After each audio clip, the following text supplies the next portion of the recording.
Pa' Centroamérica.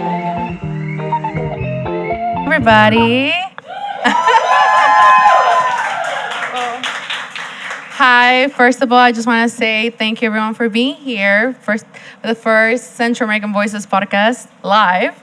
I know we have a little bit of Central Americans in the crowd. Where's my Santam? There you go. Yay! Well, and the difference is allies, you know?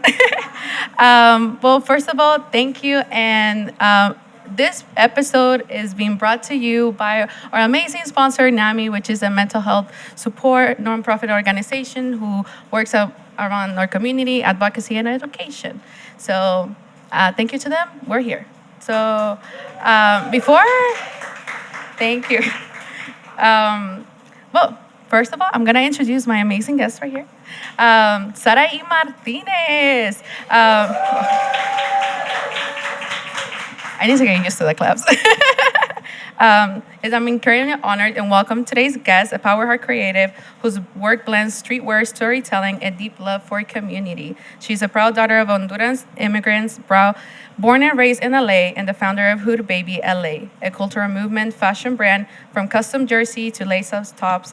Pieces have been worn by Young Miko, and Tyla. So welcome, Saray Martínez. Hi guys, I'm Saray and I design at Hood Baby. Well, first of all, thank you so much for being here. I think like for this, I kind of want to know more of who Saray Martinez is. I think we know the brand and everything, but let's get to know you a little bit more of your upbringings and like how you grew up and what got you into your creative form. I think the most important thing is I grew up at a Swami. My mom is the first gen. She came here. Also, I guess I'm the first gen because she had me. But I remember work. Work is like my core memory. I was always with her at work. There was nobody to take care of me and my siblings, so we were there and we were present. And I think the Swami is such a shaper for me and for a lot of people in LA. Because that's where I was introduced to color, introduced to like livelihood and just energy, like surrounding everything, including soccer and things like that. And then like when did you started? Because you said you grew up in Swami. How did you started seeing like fashion into more like not just fashion, but more like your creative way to start doing or like your language through art? I think the first time I remember really being interested in fashion was I was like 12 years old. I just was so intrigued by people's outfits. Anyone who grew up in a hood or anywhere knows that you got to style on people. It doesn't matter if you have money or not. You have to figure something out, pick something out, cut it up, do something, and just show expression. So I think I was so interested in making clothes, but I also saw it as something that wasn't part of an immigrant experience, So it took me a while to get back to it. Yeah, and I think like on our conversation prior to this, we talk about like how you and the Swami used to like when the World Cup was around, like you used to see a lot of jersey. How does that spark a little bit of like now what is Hood Baby?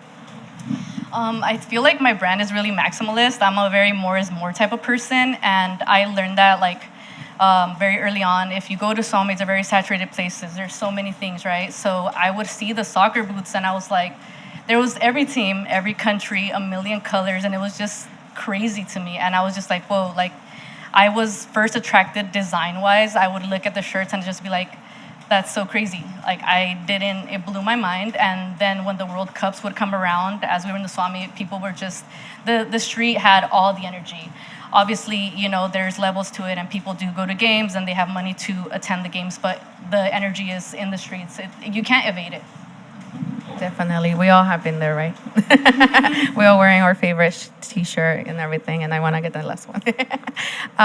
Yeah, so a little bit of like that. So how does that jersey now, one of your staples, art pieces has been your jerseys with your country representation and laces. Like, how does now you brought it back to that, and what is the storytelling that you want to tell through that art piece and when people wear it?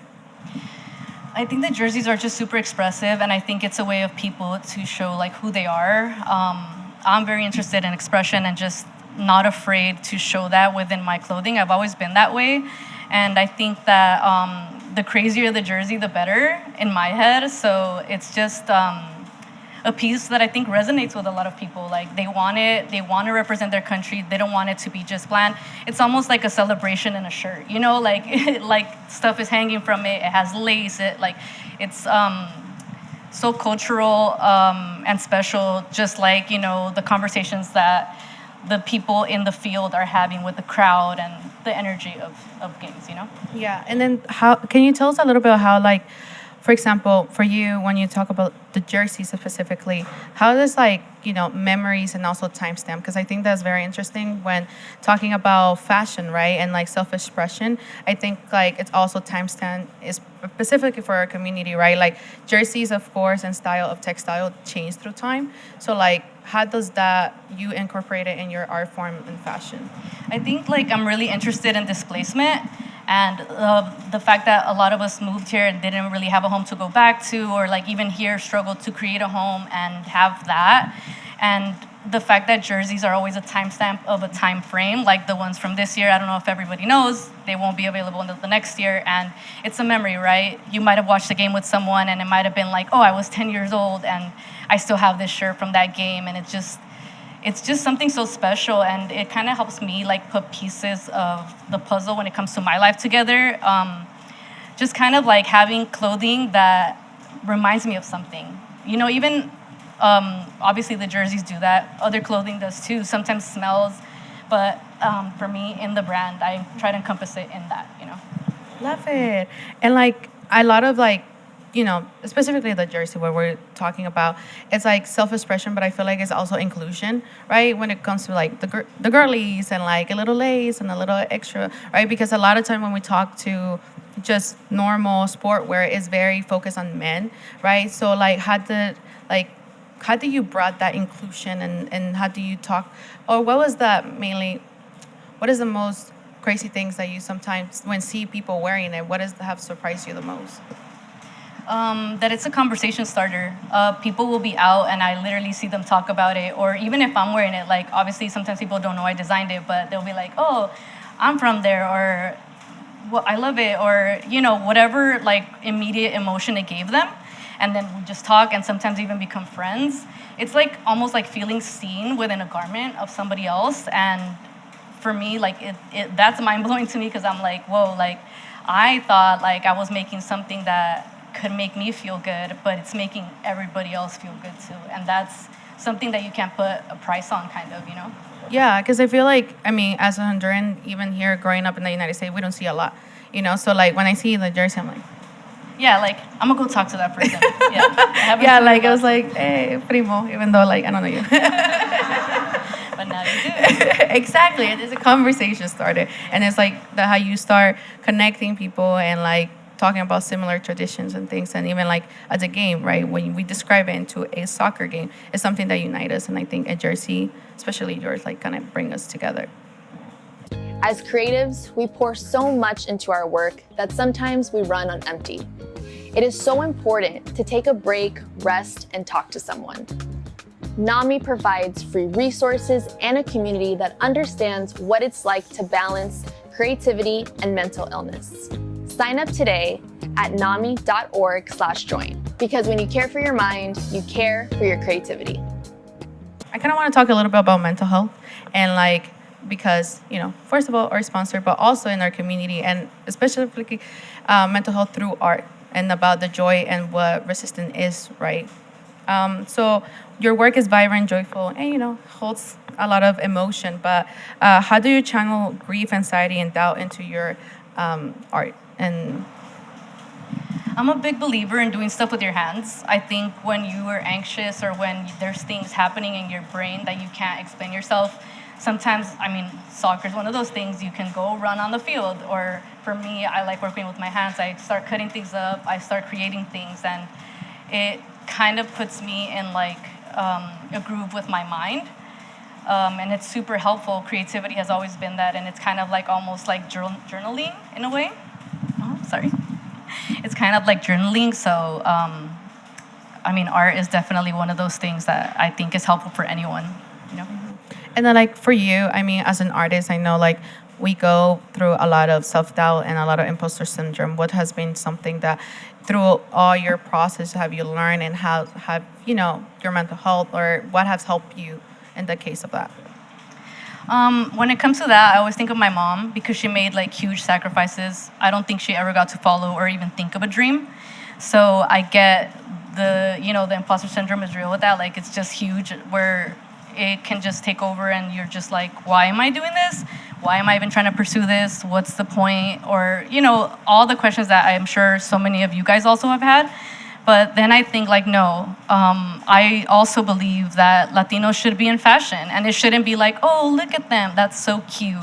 It should be like, no, they're good at what they're doing and they deserve a place just like anybody else. Like we are people, just like the next person. And I don't know, it's, these are things that systemically have been put into us, and we kind of have to shed them. So it's like, no, I have to keep going. If anything, my mom's sacrifice would be for granted if I didn't do it. It's like I'm already like, the first day that I did it, I had this energy. Why not continue now, Definitely. And I think talking about like those sacrifices that our parent made, and like when it comes to artists, this is a career that not a lot of us take, especially knowing if you're Latino, if you're Central American. This is something that we a lot of times don't see ourselves represented. What is something that keeps you motivated, even though like sometimes you don't have someone to see from, I think I just really love it. I think I just can't get away from it. Like therethere's something inside that is really like informing me to just keep going. I don't know, and I don't know. I love it. There's no other way to explain it. It's just like an energy. It also like feeds back into me. Like I feel like creative energy is so powerful that even when you do have burnout, it like comes right back, and gives you this ability to create something new again. And it's like a little cycle where you're, just like, I don't know how to explain it. I don't know how to explain it. It's just amazing. I don't know. Anyone that's been in a creative flow, I think, can understand. It's a feeling. It's Yeah. a feeling that sometimes cannot be described. I get you. So a little bit of your art and a little bit of like your work. What is something that we talk about emotional, but like when working with big brands or big names, like sometimes like we think about it like, oh, why me? You know what I mean? But it's of course for your work, but it's just something that sometimes you start thinking about where is the other person? Like what I'm trying to say is, do you have someone that you lean on to for support, or like even though when you don't see yourself represented there, like have you had like your support system? Yeah, I mean, my family, I think we don't come from like following creative, but we still talk. Creative is based on a lot of like emotional states, so we still talk about those things. And my peers, I have a lot of peers that are girlies that are like doing the same thing, that don't have those examples. So we're kind of just like, oh, well, what about this and what about that? And kind of just bouncing off of each other and trying to figure it out on the way. So today I wanted to ask a couple of questions that our audience online asked us. The first one they want to know is, what keeps you connected to your authenticity and cultural identity? Probably music. I love Spanish music, all sorts of Spanish music. I wasn't too connected with like música hondureña, but I've been like getting more into it. Obviously, reggaeton, cumbias, all of this stuff. I think there's so much storytelling in it, and if I could evoke some of that in my clothes, I think that's, I'd feel very accomplished. I mean, you do. I think you do. And then the second question that we have is, so they want to know what it was dressing Young Miko, and if you can talk. We have the person who asked that question. Young Miko fan? Yeah. And can you walk us through that experience? It was so surreal because I love Young Miko, right? But when I got reached out to, I was like, I didn't pretend, but I don't think they knew that I knew. But like, I was low-key like, oh my God, like, Fangirling inside. Yeah, but it's just so surreal and so cool to be part of that journey, because she was dropping like a new album and she used my shirt for the promotion. There was a billboard for Coachella, and it's kind of cool to be part of her like she's an islander, right? So she gravitated towards it, and that really interested me because obviously Honduras is like surrounded by bodies of water, and I think it relates to islanders a lot. And she is also I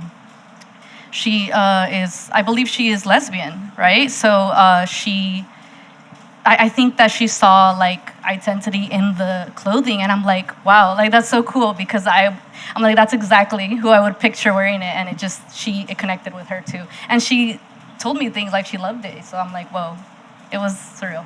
Yeah, I bet. Seeing the clothes and like, I feel like what you said about Islander, I think Honduras does have a lot of like Caribbean culture connected and indigenous culture. So I think like there's the story that you talk about, right? Through your art of being like, well, this is not just pieces put in together. There's a story, there's a storyline behind it. There's displacement, there's memory, and there's timestamp. So Yeah, no, I mean now it's a part of her journey, one of her albums, and it's super iconic. So that's fire. Iconic.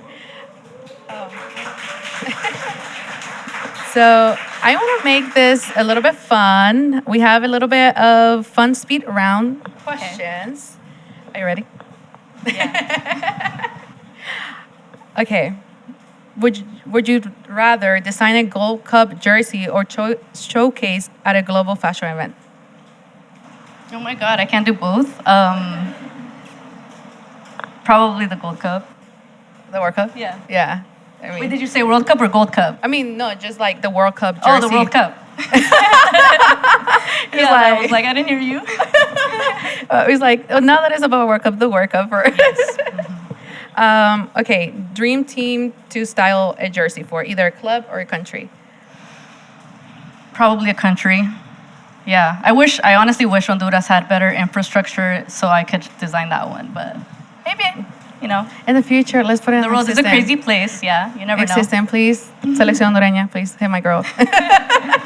Especially. And then the best halftime snack. Probably like hot Cheetos and mangoes. That's so, and everyone can relate maybe. Wait, together or like separate? No, separate, but Okay. I need them both. I mean, because some people might put it in a little late. Yeah, I know. That's so crazy. Okay.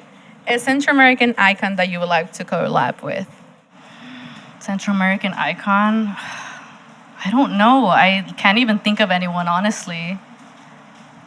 I can't think of anyone. Okay. That's crazy. That's how, like, yeah, we need more representation. We need more icons out Yeah, there. I know. I mean, Like- you're an icon, That's so sweet. Well, if we don't have a Central American icon, any dream collab that you would like to do? I want Bad Bunny to wear my stuff, and hopefully, like, if he like performs at like the World Cup or something, or somewhere like, I don't know, those things combined. Yes, That'd be lit. we need to speak in the manifest. I think he'd like it. Yeah, I think Yeah. he would. I think so. Yeah, he needs I a see jersey, it. so someone has to design it. Right. Okay, so I'm gonna open the floor for some, audience questions. If anyone has one.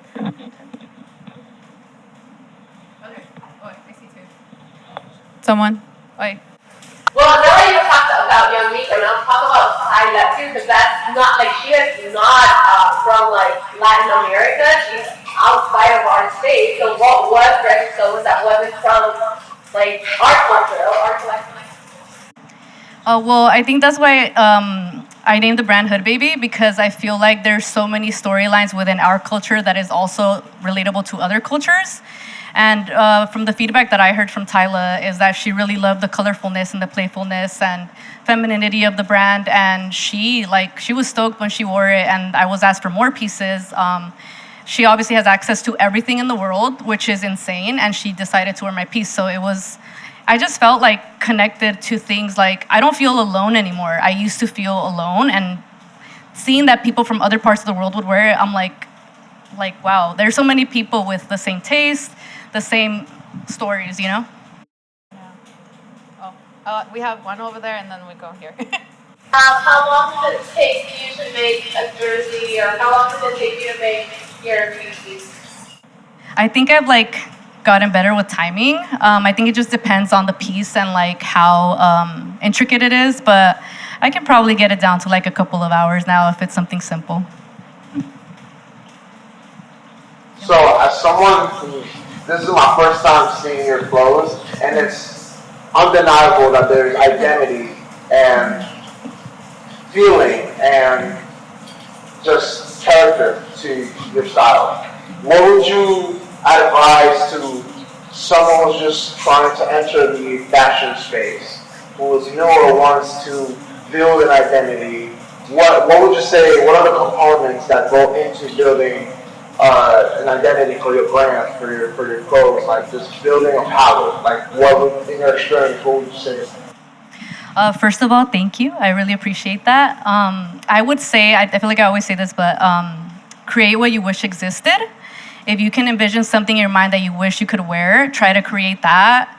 Look at fashion, look at the history of it, look at what other people have done. It's really important. I grew up looking at every fashion thing I could get my hands on. Reference things that you enjoy, like time periods like the 90s. I always do that. I always reference the 90s, 2000s moments. Look at pop culture, like just stay informed on the things that you like, and I think it comes naturally. And also just don't stop. Don't stop. If you stop, if you like doubt it, you're leaving room for something else, and it should be like creative flow is very like, it demands all of you. Thank you.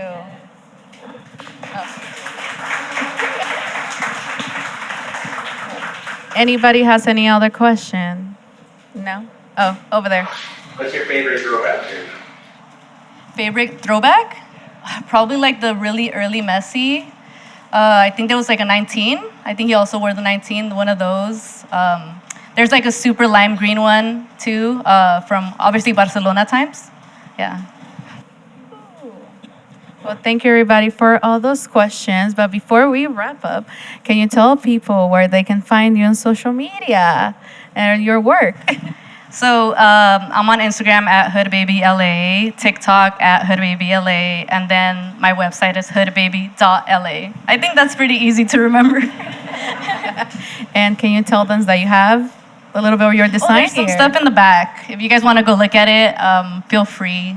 Go see what the vibes are. Well, again, thank you everybody for coming. This was honestly amazing to have, I feel like, the whole family here. And thank you, Saray, for being part of this episode. Thank you, Football Boutique, for creating this space and to have more conversations like this. Thank you, guys. Thank you. And, okay. And before we go, I just want to shout out first Balón de Flor for the florals for our guests, and Annette Illustration for the art for our guests. This is so cool. Thank you. Thank you, guys.